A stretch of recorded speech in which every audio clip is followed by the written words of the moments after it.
Welcome back to the Financial Beast podcast. Of course, I'm your host, Eric Miller, and we're going to do another episode of Between Two Erics, where the two Erics of our office, Eric Miller and then Eric Gersch, are going to argue and pontificate and discuss certain financial topics that we think would be of interest to you and to helping you with your financial situation. So I think what you mean is I'm going to show you why you're wrong. Well, I think that you're going to try, but I think what's going to end up happening is that I'm going to wipe the floor with you as I typically do. And we'll see where it takes us. All right. So the topic for today, which I just basically told you about, 9 minutes ago? At most. Yeah. So I gave you plenty of time to prepare, but I don't know why you would need that much time to prepare. If you're so solid in your arguments, if you're if you're so certain about exactly what you know, then you really shouldn't have an issue or a problem with any of this then. Nope. Okay. So the topic we're going to talk about today is something called the safe withdrawal rate. Safe withdrawal rate. So I was thinking maybe we just define that really quick. Yeah. What is that? For people so that they can understand exactly what the safe withdrawal rate actually is. And I am going to see if this works and bring it up. Investopedia.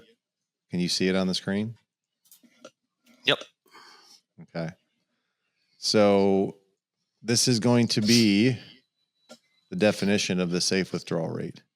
Safe withdrawal rate is a method one way retirees can determine how much money they can withdraw from their accounts each year without running out of money before reaching the end of their lives. Safe withdrawal rate is a conservative approach that tries to balance having enough money to live comfortably with not depleting retirement savings prematurely. It is based largely on the portfolio's value at the beginning of retirement. So I think to start off with, are we in agreement that is what the safe withdrawal rate definition actually is? Absolutely. Okay. Yep. So then further, it's going to say that there was a study done by a financial advisor back in 1994. I think his name was William Begnan, who actually came up with the 4% safe withdrawal rate, saying that if you could take 4% of your portfolio every single year, and the likelihood that you're going to run out of money is a low probability. Yep. Okay. So we have to take a position here. What's your position? I guess my position would be, right. So if I've got $1 million, let's say, just to use easy numbers, I've got $1 million in investment accounts or investable assets. There we go. 4% withdrawal rate is going to be 40 grand a year. Mm-hmm. Right. So if I divide $1 million by 40, that is 25 years worth of money, assuming a 0% rate of return. So if I retire at, I don't know, let's say 65, that's probably pretty normal. That means without putting $1 away, I can live safely to be 90. Okay. Right? At a 4% withdrawal rate. Now, of course, I'm not going to not have my money invested. It's going to be invested somehow, some way. Mm-hmm.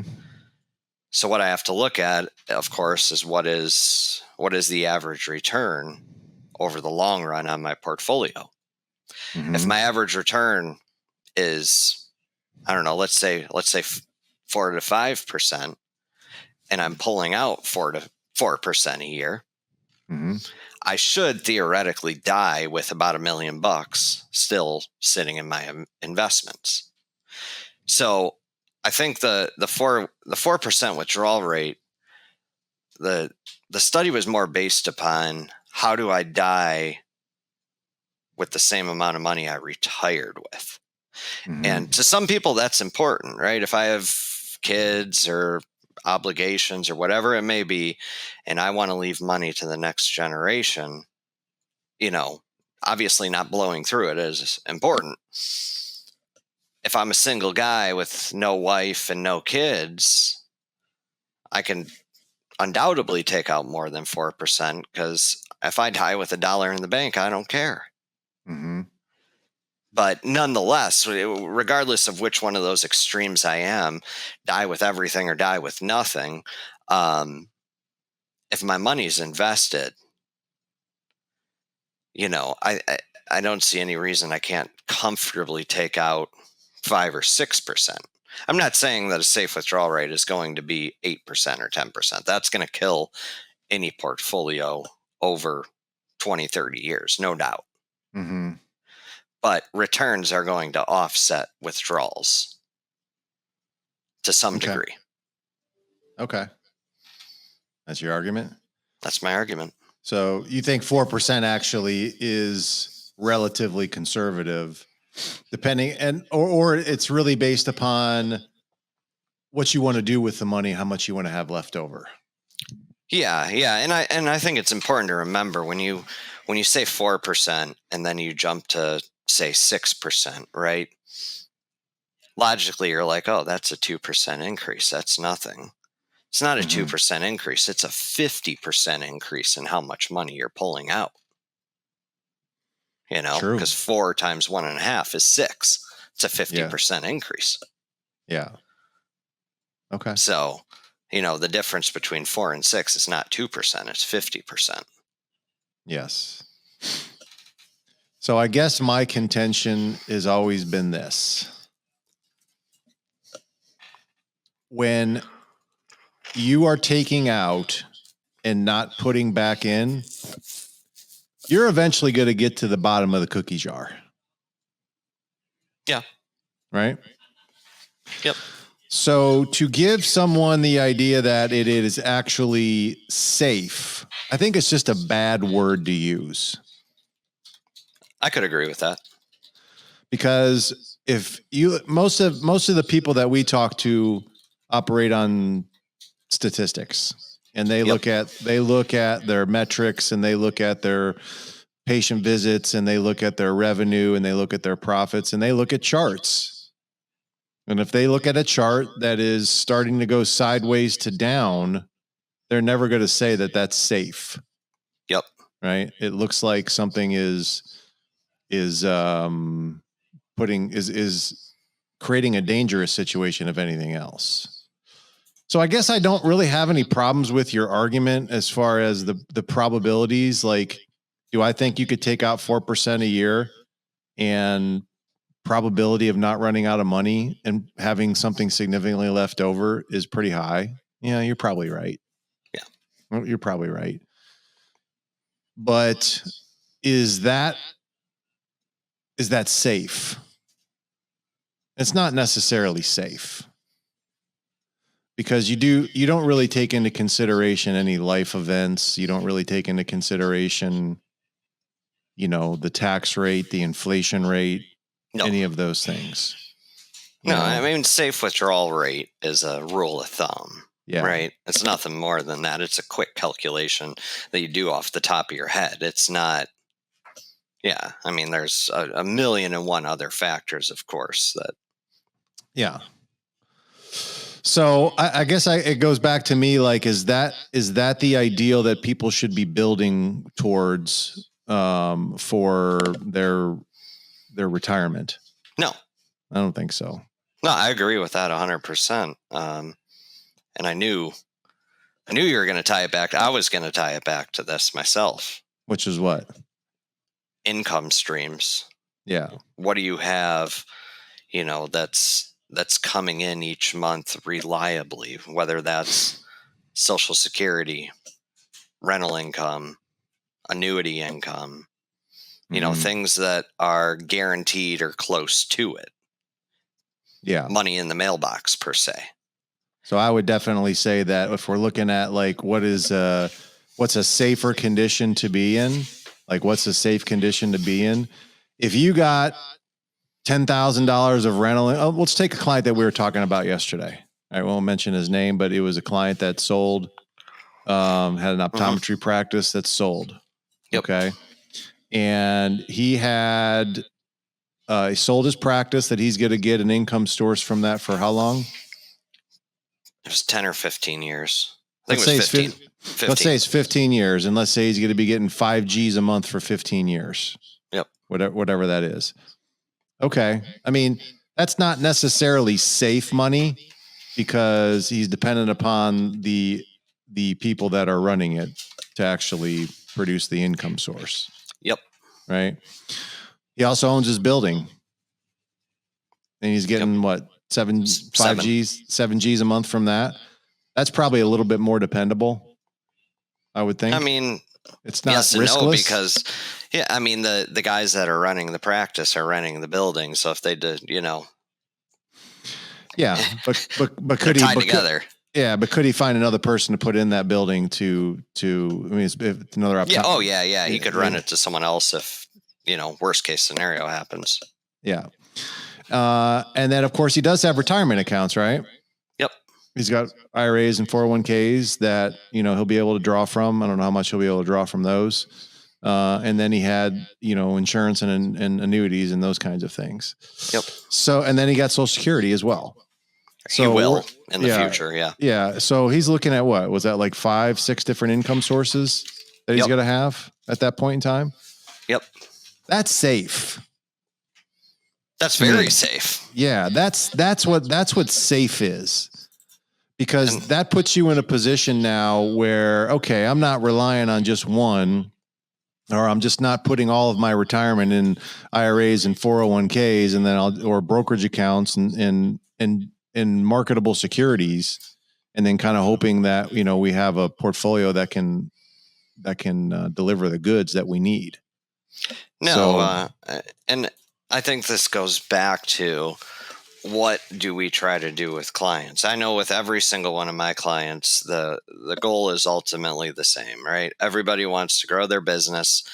Generally, everybody, there are exceptions, but generally everybody wants to grow their business, work hard, sell it off, and retire at some point while they're young and healthy enough to enjoy it, right? Mm-hmm. That's what the average person wants to do. So what do you need to do? You need to figure out how much you need to retire on, right? Mm-hmm. Property taxes, groceries, electric, car, yada, yada, yada.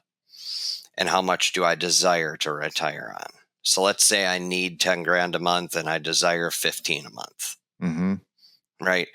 If I can fill or come close to filling that 10,000 a month with things such as guaranteed annuity payments, Social Security payments, pension payments, if those are pretty rare nowadays, rental income payments. But if I can fill that $10,000, the needs, with reliable checks in the mailbox, then the rest of my assets, my retirement accounts, my IRA, my money that I get for the sale of the practice that I put into the stock market, I can now I can pretty safely depend on a, say a 5% withdrawal rate, because that withdrawal rate isn't covering what I need. That's just covering my discretionary activities. So the other monies are going to be more of the guaranteed or reliable, I guess you could, a better word's reliable, because the only guarantees that we're going to be able to get are basically from insurance companies. Yep. At this point in time. So I think what we're talking about here is figuring out is just kind of reverse engineering the process for how much income are you going to need in quote unquote retirement. Yep. Because I think the traditional model is have enough in savings that you can draw out. Let's say let's even say 6%. Let's say I got a $2 million portfolio at 6%. That's 120,000 that you could start drawing from that. Yep. Okay. I think what you're saying is that that's great to have that, but don't let that be the singular amount of income that you're going to have. That's exactly what I'm saying. Yeah. In quote unquote retirement. So yeah, because I think the easiest way to put it, and this is how I describe it to clients, because everybody wants to draw everything financial always goes back to one word: returns, right? Returns, returns, returns. And returns are important, and returns are, what makes or breaks a lot of financial situations. But at the end of the day, I always say returns are very important while you're working and while you're accumulating. Once you retire, though, you don't, I've never met a retiree that seriously cares about returns. What they care about is stability. How reliable is the money coming in? Am I going to have to go back to work when I'm 75 years old because I took out too much and I plummeted my account values? I don't have to worry about that if the bulk of my retirement is coming from income streams. Or maybe I do have to worry about it, but I have to worry about it to, this much of a degree. I have to worry about it less. A lot less. Than I would otherwise. Yeah. Because if all of my retirement is based on the performance of the stock market, really my level of control over that is zero. I'm just sitting back and hoping that prices rise enough to offset the money I'm pulling out, but I don't.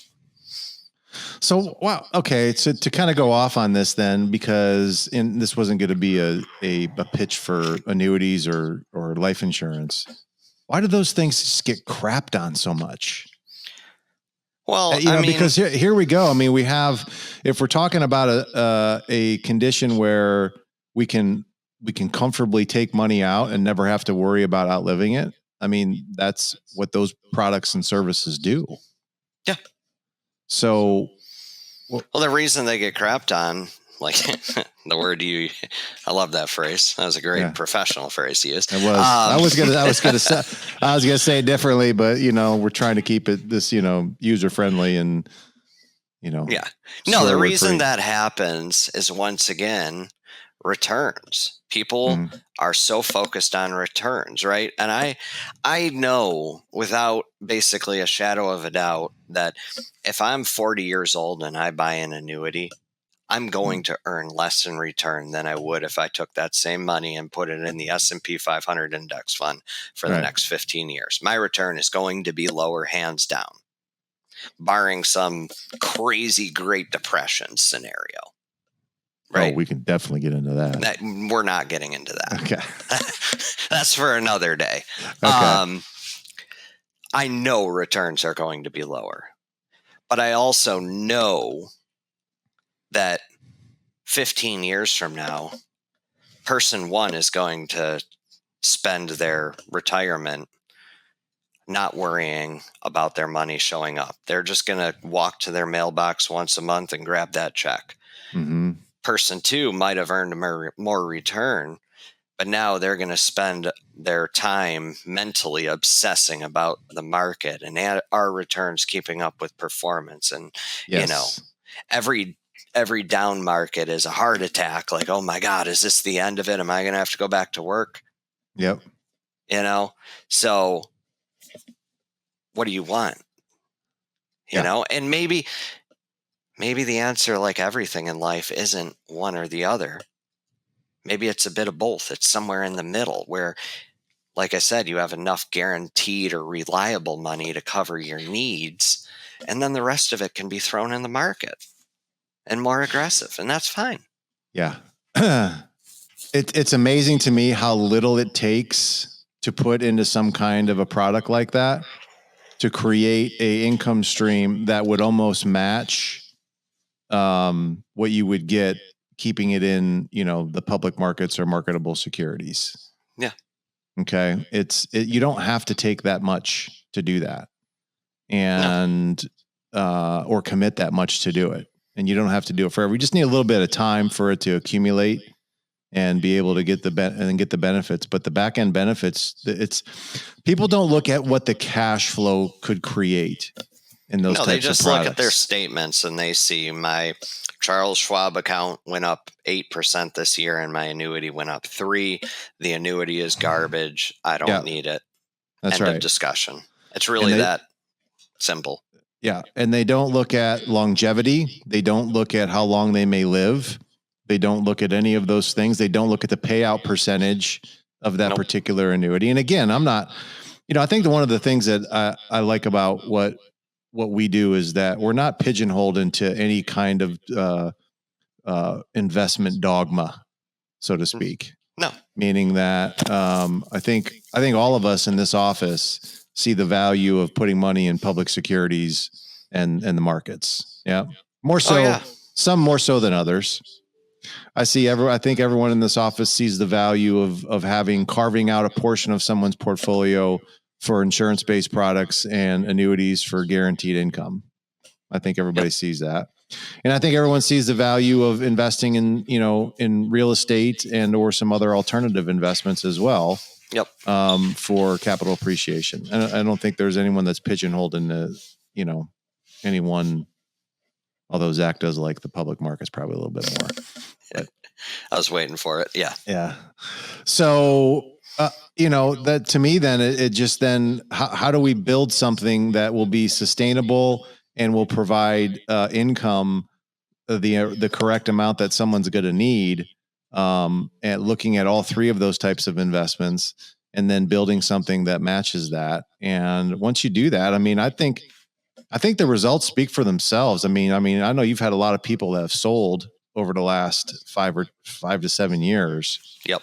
And to have a building income, which is your real estate, to have plenty of money in stocks and bonds, post sale, to have money in annuities, to have money in life insurance, to have money in Social Security coming in, to have money in, I'm trying to think of some other things that some alternatives and such. I have zero concern about almost any of those clients and their ability to still work if they want to. Yeah, it's just going back to diversification, right? It's not, but it's post-sale diversification. Yeah. Yeah, post-sale diversification is just diversification of income. Yeah. Versus diversification of holdings. Yes. Because when we start with most people, I wouldn't say that they're very diversified. Would you? No. Yeah. No. If you look at the stats of most healthcare owners, when you look at their household portfolio, I would say their practice probably makes up what? 60, 70. Yeah, I was going to say at least 50. And then if they own the building, that's going to be another 20%. At least. So so 70% of their household portfolio is wrapped up in their practice and their real estate. Yeah. They have very, very little money outside of those two things. That's the bulk of their net worth, at least initially. Yeah. But when you start setting up some systems and getting some, other investments going, then, but it's still, it's going to take a 10, 15 years to even get close to like paring that percentage down, especially if your practice is growing, because your practice grows at a pretty high rate nowadays. But I think that to me is, and then after post sale, after you sell, that's when I think real proper diversification is important at that point. Yeah. And I saw a lot of people, I don't know about you, like cases that we lost, people that went somewhere else after sale. That happened, I think, in the beginning, where they would take all their sales money and just pour it into the same portfolio that they had initially. Yeah. Which was mostly stocks and those kinds of marketable securities. And man, market goes down 15, 20%. You start seeing $5 million go down to $3.5 million. That's tough for some people. Oh, it is. You lose, say you lose 10% on a $100,000 account. That's 10 grand. Yeah. It hurts, but it's not the end of the world. You lose 10% on a $3-4 million account. You're talking hundreds of thousands. It might be the same percentage, but it doesn't hit the same mentally. No, it doesn't at all, does it? Nope. So, Yeah, I think the idea that I wanted to get across was that, taking money out of your accounts does not create a safe situation. It doesn't put you in a position where it just puts you in a position where you could potentially run out of money. Now, Yep. what are the probabilities that they're going to happen? I think the probabilities are probably pretty low. They're low. Yeah. Now, if you're going to do 4%, that's probably a little bit more conservative. 6% is a little bit more aggressive. I mean, I know there was a lot of noise on the internet because someone said 8%. You could take 8% out and not worry about outliving your money. Yeah, I mean, I think that the average withdrawal rate, if you want to balance quote unquote safety with mathematical chance of success, you're talking 5%, right? Yeah. You're talking 4% is very conservative, 6% is aggressive, 5% would just be a moderate, average, middle of the road. Yeah, because you can probably earn 5% in treasury bills right now, risk free. Right now, yeah. Yeah, and be risk-free. able to, yeah. Till the U.S. government collapses. Oh, see, there's another. See, I didn't think you wanted to go there. I'm just baiting you at this point. But even then, it is as close to risk-free as you can possibly get. Yeah. Okay, so your contention is that 5% would be something that most people could do comfortably without having to worry too much about depleting their entire portfolio by the time that they die. Yeah. Yeah. And of course, this goes to your own I mean, you also have to, I think another thing you have to take into consideration is knowing yourself and your health. If you're in bad shape, if you're riddled with health problems, what do you think? You can probably start. You're going to run into trouble. Yeah. Well, I guess my point is that could you take a higher amount out at that point in time? I mean, you could. If the likelihood is that you're not going to, what is the average? What's the average mortality rate right now? Is it like 78?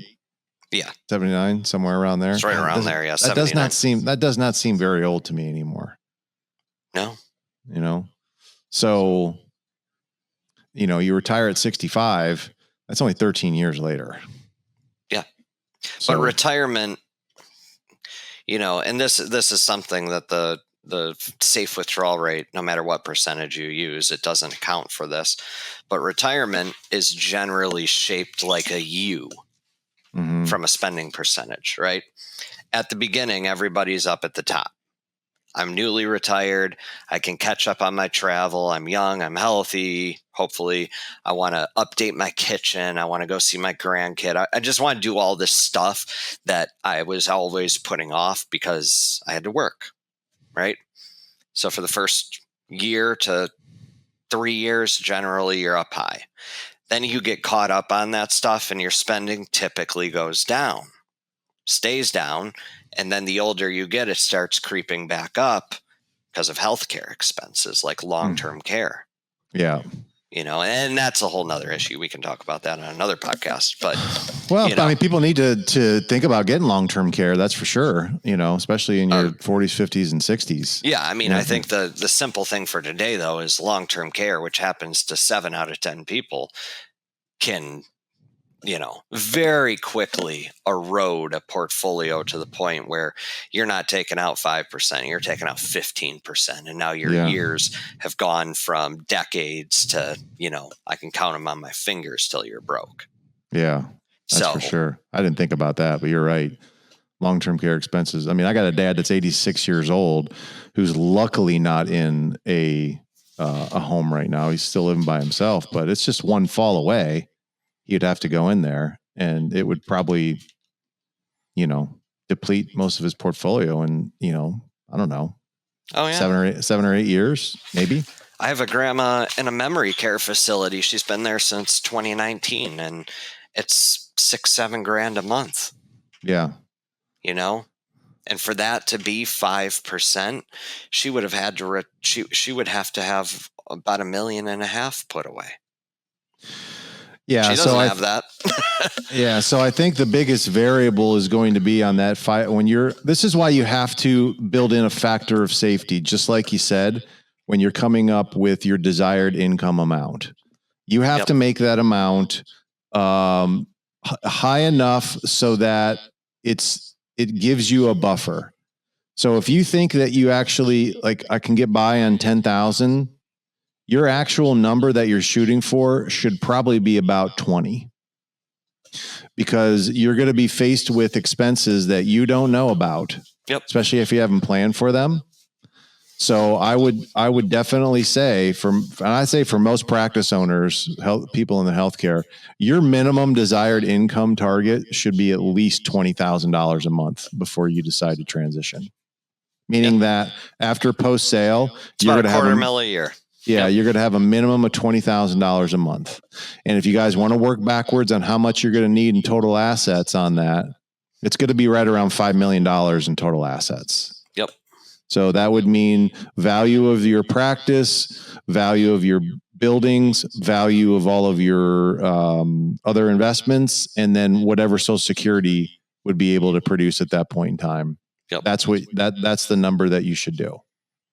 So when you're trying to figure this out, you got to make sure that you come up with the right number of how much desired income that you're going to need. And it's got to be well in excess of what your actual consumption expenses are going to be, because you got to factor in, there may be a long-term care. What if I what if I have to save my kid who is, who knows, had to go to drug rehab? That's dark. And I got to spend, what's that?